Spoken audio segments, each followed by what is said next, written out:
wants to divide India on the lines of religion. It wants to create more friction between Indian Muslims and Hindus and other communities over here. And when Pakistan talks about two-nation theory, why is it that they are bombing Afghanistan border post? When they talk about two-nation theory, why are they bombing the Iranian border post? Why are they killing the Baluchis who are also Muslims? The Afghanis are Muslims. The Iranians are Muslims. The Baluchis are their own nationals who are Muslims. So it is the deep state of Pakistan which only uses Islam as a facade to cover up all their illegal activities, to cover up their promotion of terrorism. And this is what they have been doing it from last 75 years against India. Osama bin Laden was found in Pakistan.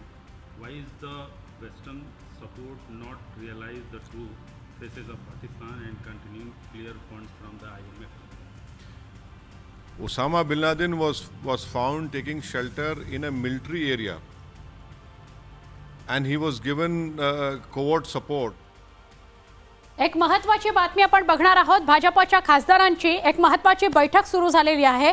भाजपच्या सगळ्या खासदारांची संध्याकाळी ही बैठक होणार आहे. अजून सुरू नाही झाली आहे. संध्याकाळी ही बैठक आहे.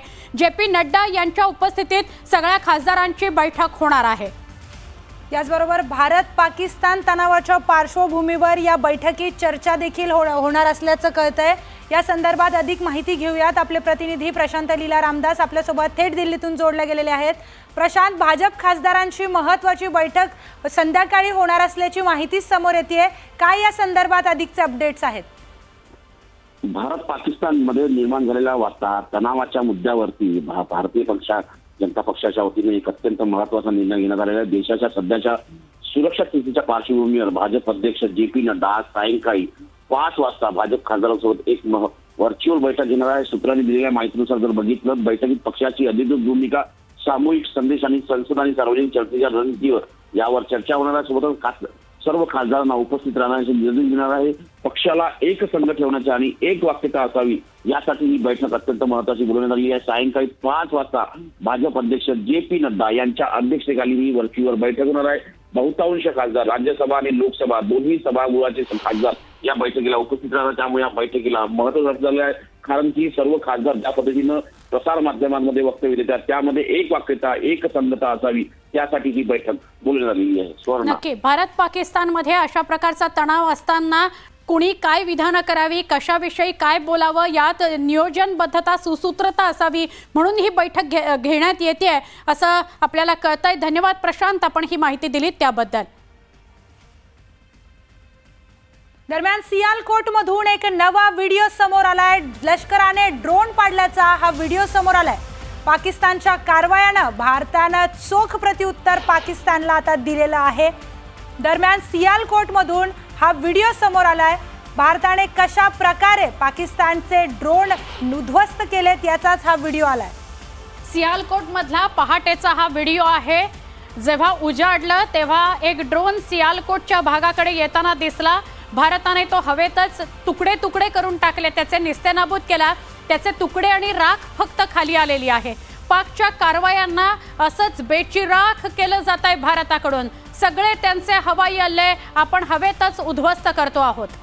तर पाकिस्तान वारंवार सामान्यांवर हल्ले करत आहे. वारंवार LOC जवळ सुद्धा फायरिंग सुरू आहे. आणि आता हाच ड्रोन सियालकोटमध्ये दिसून आला होता आणि या ड्रोनचे देखील तुकडे तुकडे करण्यात आले. या ड्रोनला देखील भारताच्या सैन्याने उद्ध्वस्त केले.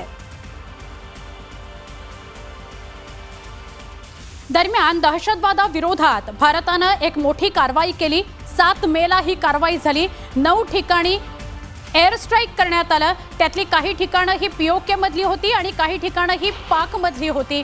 ती कारवाई करत असताना 5 मोठे दहशतवादी, टॉपचे दहशतवादी आपण ठार केले.